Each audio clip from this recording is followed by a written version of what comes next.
آئندہ جمعہ رمضان میں آنے والا ہے، اللہ امت کی خیر فرمانا، کشمیر کے مظلوموں کی خیر کرنا، برما کے مجبوروں کی خیر کرنا۔ پاکستان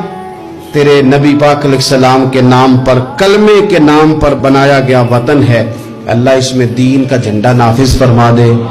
اس وطن عزیز کو قیامت کی صبح تک قائم فرمانا، اور اللہ ہم سب کو بھائی چارے سے، پیار سے، محبت سے، ایک دوسرے کے احساس میں زندہ رکھنا،